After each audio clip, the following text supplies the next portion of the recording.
gumising ka na dyan. Bibili tayo ng aso mo. Talaga bibili tayo ng aso? Oo naman, sabi nga ni nanay. Sige, babangon na ako.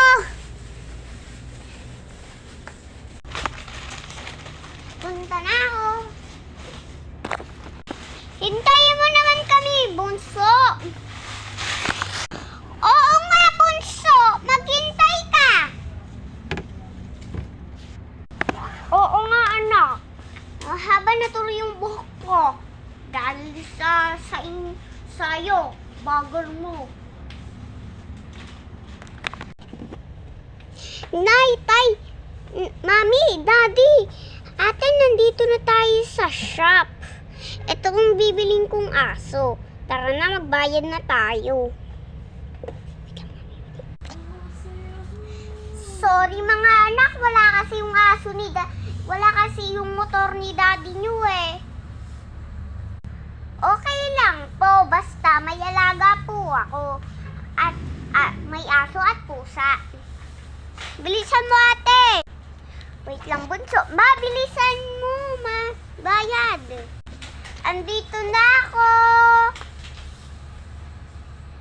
Pabili nga po kulungan ng aso. Daddy, wait lang. Lalaro lang kami ni Gordy. Gordy, wait lang.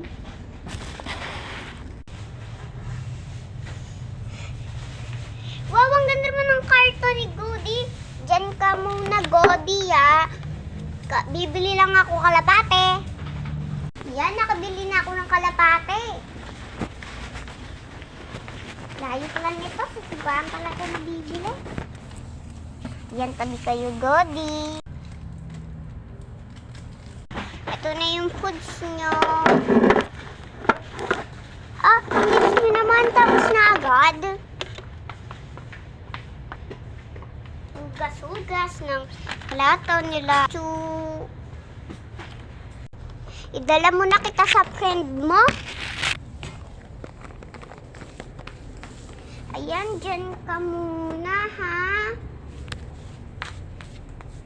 Hala! Si Doggy natakbo na. Doggy, wait lang. Hala, kalapati ko yun na. Ay, wag niyo palipatin yung kalapati ko. Baby pa yan. Ay, bakit niyo pinapalipad tong anak ko? Sorry, Kitty.